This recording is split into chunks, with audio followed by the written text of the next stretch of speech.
Hey everybody, it's Eddie J on Crypto. Hope you're having a great day.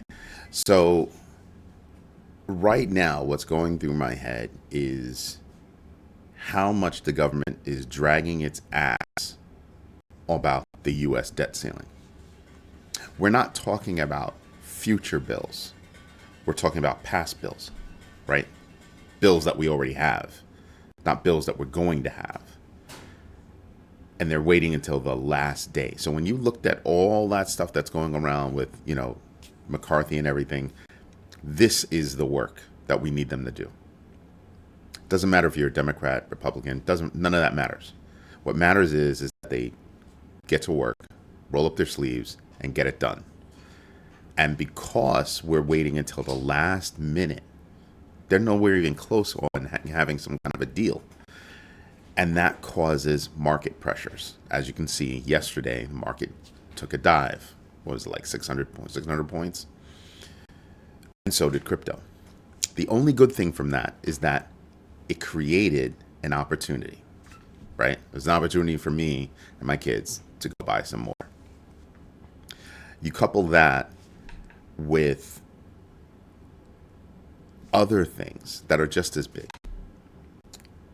You have CoinDesk right now that's on the chopping block, or seemingly on the chopping block.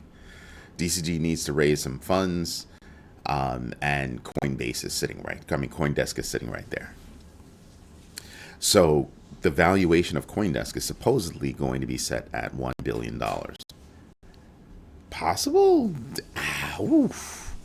I guess with, advertising potential. I mean, let's not get it twisted. It is a great resource for information. And if you have that kind of a staff, $1 billion could be reachable.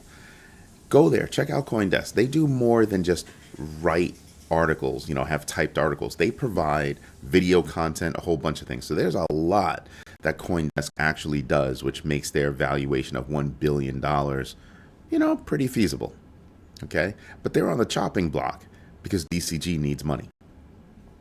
Something else that's going to affect DCG is the fact that Genesis could actually go bankrupt this week. That's a problem because what it means is that Genesis is seemingly unable to raise the money to plug their hole. And that's a major problem. And then they have another problem with being sued by the SEC, right? SEC is always late to the game, so let's not even get it twisted. Good news. So I told you the other day how Shiba Inu and Bugatti Group, their NFTs sold out in 4 minutes.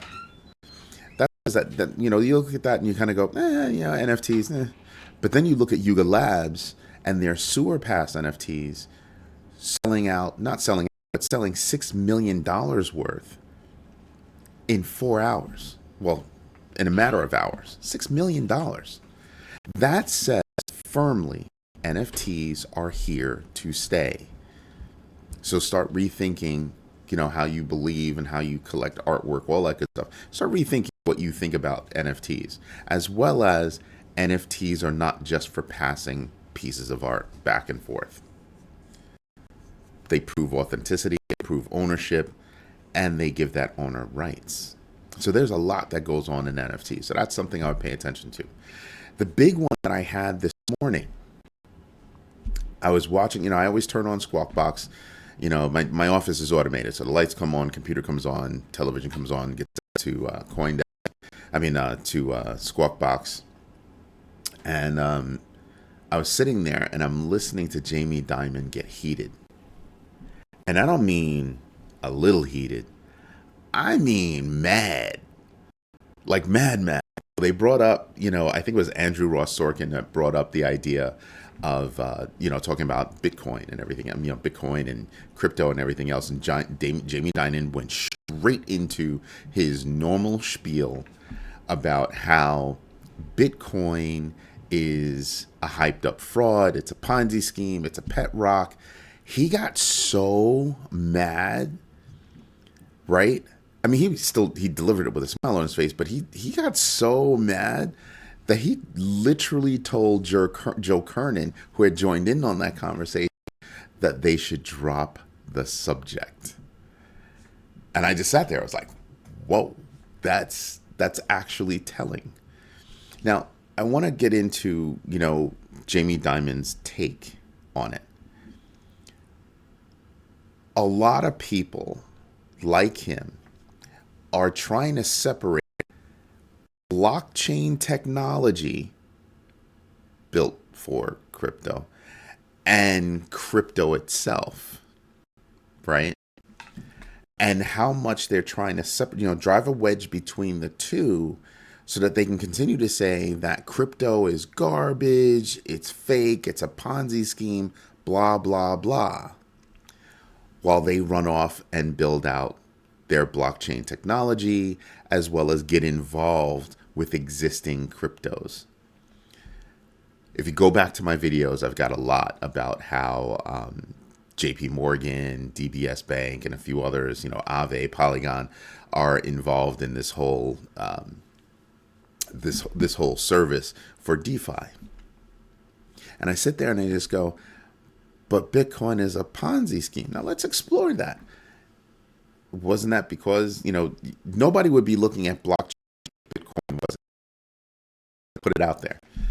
I'm just going to say that, right? I'm not going to get into the argument that blockchain was created because of Bitcoin or for Bitcoin or whatever. I'm not going to get into that argument. I'm going to say that blockchain would have no eyes on it if it weren't for Bitcoin.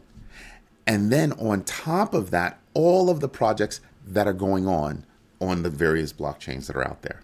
Because obviously, Bitcoin's blockchain had some limitations, and that's why people started, building more. So when you look at that Ponzi scheme, let's go back to the U.S. debt. That's the Ponzi scheme, right? The U.S. lives off of debt. That's how we do everything. We do everything off of debt. And that's not really sustainable. But we don't even have to go there. Let's just go to what the banks are saying, what Jamie Dimon is saying about blockchain technology versus crypto. And I just sit there and I just go, so when you use JPMorgan's Onyx network to move JP coin because it's holding something for you, something that's tokenized, that coin has no value. You literally just sent it with value. It's the same thing. Fiat is not backed by anything. It's backed by a wing and a prayer. So people are comparing that to this and not seeing the same thing, or not seeing that there's some kind of intrinsic value. It strikes me as odd. But pay attention to what money is doing, not to what they tell you to do, right? Because they can be two totally different things, really and true. Do your own research and pay attention to what the money is doing, where the money is going. Those are the very big deals. Anyway, this is Eddie J on crypto. Hope you have a good day. If there's more news that catches my eye, I'll probably do another video. It's starting to get easier for me. Anyway, have a good one. Bye-bye.